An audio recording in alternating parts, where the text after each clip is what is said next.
Yo, what's going on, guys? It is a scruffy-looking Dovmac. I'm back again, finally, to review Kingdom Hearts 3 Remind DLC and discuss it because I couldn't go my YouTube life without talking about this, especially when I said I was going to talk about it and review it, 2 months ago when I was eating sea salt ice cream, and shortly after that when I uploaded my defeating of Yozora and Data Master Xehanort, but I'm finally doing it. I finally have free time. Despite global pandemic, I finally found free time to be able to sit down and talk about this. So get ready to hear just a lot of positivity because this DLC was amazing, and I'm going to rewind to some of my clips from my huge, gigantic review of Kingdom Hearts 3. Some of the negatives that I touched upon, the Remind DLC fixed that, and I'll get more into that later in the video. But for now, guys, get ready, because here we go. Here is my review/discussion of Kingdom Hearts 3 Remind DLC. This game is in desperate need of a higher difficulty, more stuff to do, and that's kind of it. Because the story was beautiful. The gameplay could use a little tweaks, a little more gravity, some floatiness, absolute elimination of the attraction flows, or just a way to turn them off. So to begin, can we kind of talk about the fixed, floatiness? I mean, it's obviously still there. It's still part of the game.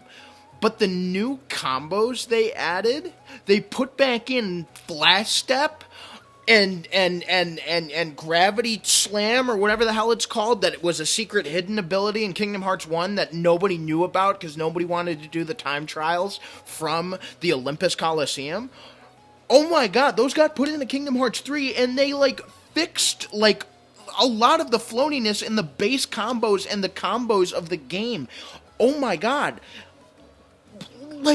That's the biggest problem so many people had with this game, and it was certainly something that that kind of stuck with me during the initial playthrough of the game was the floatiness. It was obviously very apparent.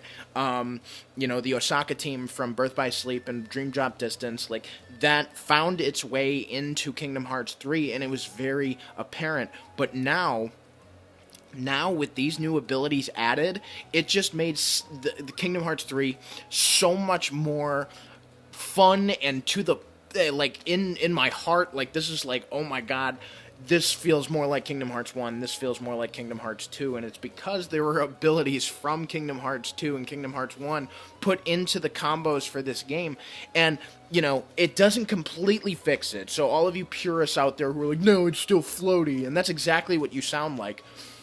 These additions are amazing, and I have to, say thank you so much to Square and Tetsuya Nomura and whoever else, thought, let's give them what they want and make this less floaty by putting in these abilities. Thank you. Oh my gosh, it's amazing. So the addition of these abilities, love it. That's definitely an improvement. So to assist with those new abilities, Oathkeeper and Oblivion have both been added, and it wouldn't be a numbered Kingdom Hearts title without those two Keyblades, but better late than never, because, oh my god, the form changes. Oathkeeper has light form, Oblivion has dark form, they both have a double transformation to turn into double form, and oh my god. I mean, this gives Ultimate Form and the Ultimate Weapon a run for its money.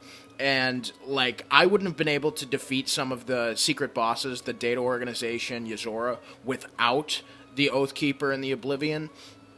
I mean, and like I said, with those new abilities, to have these Keyblades finally and to have both of their form changes be amazing, I mean, it just puts a smile on my face to know that these two Keyblades and the addition of them, Oblivion's one of my favorite Keyblades ever, and to know that it's such a strong Keyblade with such a great Keyblade transformation, it's awesome. And with the New Game Plus, that was in the base version of Kingdom Hearts 3, and you can start the game off with these Keyblades.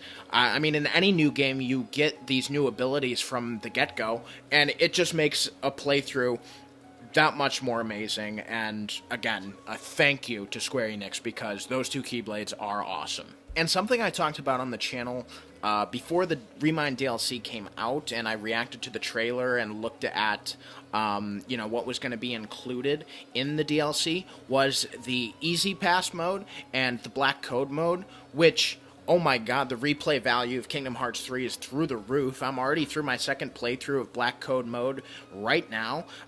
Easy mode I've only gone through once, but each has their own specific set of challenges that gives the game so much more depth on your replay throughs. Your replay throughs of this game from the base are going to be different every single time. You might come up with your own challenges that you want and turn on a specific amount of codes. The game gives you a certain challenges for each that gives you so much more depth to the base game.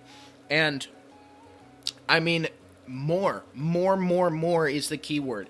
More playthroughs, more challenges, more options for you to play through this game makes it better. Kingdom Hearts 3 got so much better for the Remind DLC. Those are all kind of like the new shiny, brand new like gimmicks to the game. But now let's get into the story elements. Let's talk about how the Remind DLC portion of the game itself made this game and this story so much better. Alright, let's get into it. So, I'm not going to go through and kind of, break everything down like I did in my regular Kingdom Hearts 3, my vanilla Kingdom Hearts 3 playthrough. Because, I mean, for the most part, the Remind DLC is just an addition to that. Like, only some small changes, but those small changes made a world of difference. And let's first talk about Roxas. Playing as Roxas, his combos, dude, when you first got to fight against Saïx and Xemnas, and then the cutscene prior to that makes Kairi a badass. I'll get into Kairi in a second. Give me 1 second to talk about Kairi, because, oh my god. But Roxas, dude, Roxas has always been one of my favorite characters, and when I got to play as him in, HD, with a badass, he is double form times 10, and oh my god, just a short brief fights, and that's how it worked for all of the Remind fighters, Aqua and Roxas and Riku and Kairi. That's just how it was.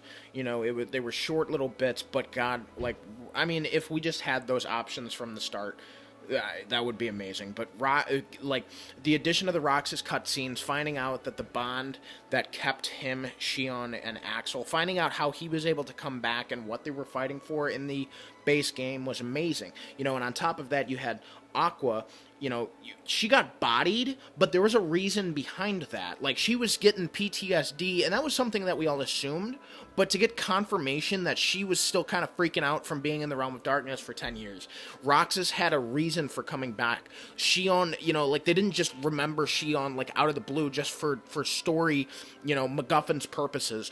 They had a bond. The organization actually created their bond, and the organization is the reason why Xion was able to come back and Roxas was able to come back, and that was all explained in Remind. And it's good that we don't have to assume that about the story anymore. It's just in there, and it's part of it. And oh man, the hype.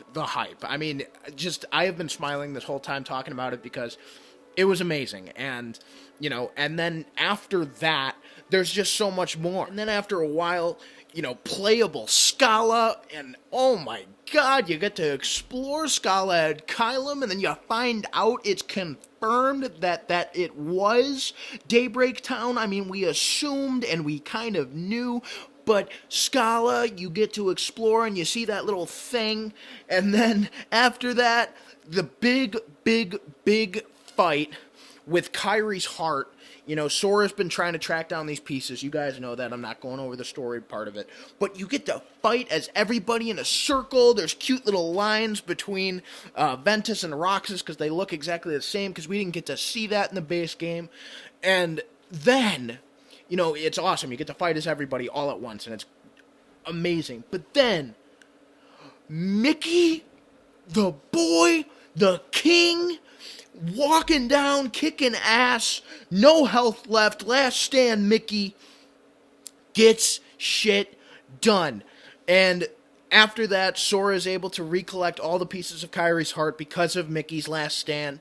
And oh my god, that callback to Kingdom Hearts 2 where Sora does the seal the keyhole thing, that is just another reason why the Remind DLC is fucking amazing. Kairi, once again, is a damsel in distress in Kingdom Hearts. It's been how many games now where we have to save this bitch? And then they make her cool, they promote this game like she's gonna fight and she has a Keyblade and like she's been training with Lee and Merlin. And she sucks. All of kind of the story catch-up out of the way.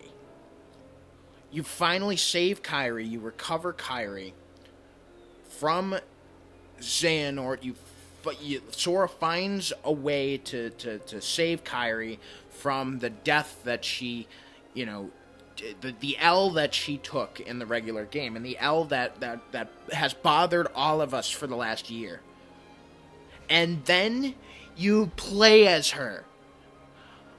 You heard me. I talked so much shit. I was mad. Everybody was mad. They promoted this game like Kairi was going to do so much, and finally, it took 18 fucking years for this bitch to do something, and she did, and I was like in tears. Kairi, the way she played was awesome. Her team up attacks with Sora were so cute and so awesome, and you whoop Master Xehanort's ass. It's just so amazing. I mean, I got shut up. The entire Kingdom Hearts community got shut up. I mean, the inclusion of this to be able to play as Kairi was amazing, and that's just something that makes Kingdom Hearts 3 better. And it was awesome. But then, Sora disappeared, and the end of Kingdom Hearts 3 was kind of left up open. But we found out why. He abused the shit out of the Power Awakening to bring back Kairi. And we went along that journey. And that makes the game so much better. But then, once we find out Sora disappears, Riku tries to get him back. So then we get a little bit of, Kingdom Hearts, 3 point whatever, because we get to play a little bit after that. And that's where really the thicket of the Remind DLC comes in. So when Riku shows up in Radiant Garden, and the Final Fantasy characters are there. I mean, no Cloud and Sephiroth, but we're about to get the Final Fantasy VII Remake, so I'm going to be fine. Everybody's going to be fine. But Leon, and Yuffie, and Sid, and Aerith in Radiant Garden, and hearing the new Kingdom Hearts 3 version of Radiant Garden, oh my god. And then you do data battles, and let me pause for a second. Let's listen to the Kingdom Hearts 3 version of the Cavern of Remembrance. I mean, it's just a headbanger, dude. And then, oh my god. My first playthrough of the data battles was on my standard mode file, because I wanted to get through the story. I wanted to find out, what the fuck was going on. I got my ass slapped. I got my ass slapped in these data organization battles. It doesn't matter if you're on easy or if you're all the way up to fucking critical with all your black mode codes on. These fights are hard, but these fights are unique, and it makes the game better. I mean, 14 brand new bosses, plus the secret boss, 15, and then all of the new bosses added with the Remind. Oh my god, we got more content up the wazoo. And that Data Shion fight with Vector to the Heavens, a brand new version of that. Data Luxord, who kicked my ass and made me angrily tweet this tweet about this game being trash. But this is kind of what I wanted the first time around. Like, I wanted to be challenged. I wanted it to be difficult. And they added critical mode last March, which was amazing. But to have these hard bosses kicking my ass on standard mode is what Kingdom Hearts 3 needed. And then, Shion was really hard, and her and Data Master Xehanort, the Master Xehanort videos on my channel, you can watch me. I struggled with that, because those two and the secret boss all had the ability to shave down your HP, and that was frustrating, but, I figured it out. We got it. But, I mean, on top of the music for the Cavern of Remembrance, the Garden of Assemblage, whatever. All of the data battles, oh my god, what amazing additions to this game, and made the game better. Now let's talk about that secret episode, huh? So, the secret boss is Yozora. It's a spoiler, but, everybody's gotten there now. Oh my god, is this the best boss fight in the history of the Kingdom Hearts series? Yes. Oh my god, the anger, the frustration, the sense of failure that boss fight gave me. Oh man, you find out where Sora's at. You find out the star that he talked to in the final world in the base game is that girl from Verum Rex. From the Toy Story world. That girl is the star in the final world, and she told Sora about Yozora, and then you beat his ass. Although the first time I got my ass beat, and then they play the bad ending, but the bad ending doesn't tell you nothing.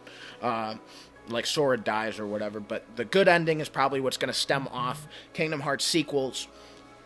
But it took me 60-something tries the first night. The first night I played it, I gave up. I was on it for 2 hours, maybe 3, 4, who knows. But 60-something tries, I was just like, I'm going to sleep on it. I'll be done. And then the next day, I jumped back on. First try, got it done. That you can see on my YouTube channel. It's my most recent video other than this one.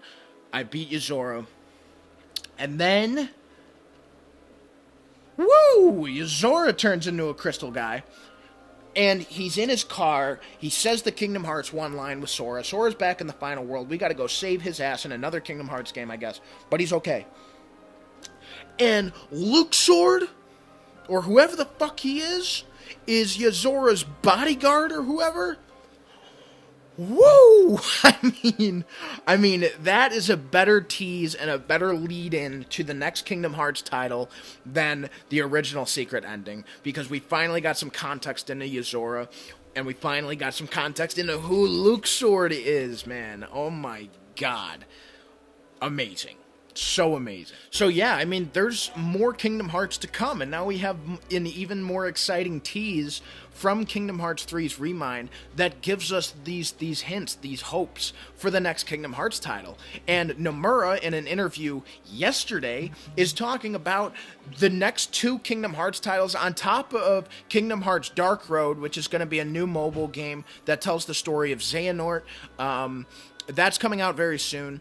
But there are 2 more Kingdom Hearts titles coming out that Nomura said are coming sooner than we think. And he said the Remind DLC's main menu art, which is Sora and Kairi sharing a Paopu fruit, is a hint as to what the next Kingdom Hearts title is going to be about. Kairi? Kairi might get her own game? Dude, Remind is giving us so much more than we even understand right now, and it has already given us so much. I mean, what an improvement. What an amazing, amazing DLC. This made Kingdom Hearts 3, obviously, I'm not going to say anything's better than Kingdom Hearts 2. I can't, and I can't. Nobody can. But Kingdom Hearts 3 is giving Kingdom Hearts 2 a run for its money now because of the Remind DLC. I am so beyond happy and ecstatic about the way Kingdom Hearts 3 is now. The future of Kingdom Hearts. My faith in Kingdom Hearts has been restored. And it's because of the Remind DLC. Amazing. Who would have thought?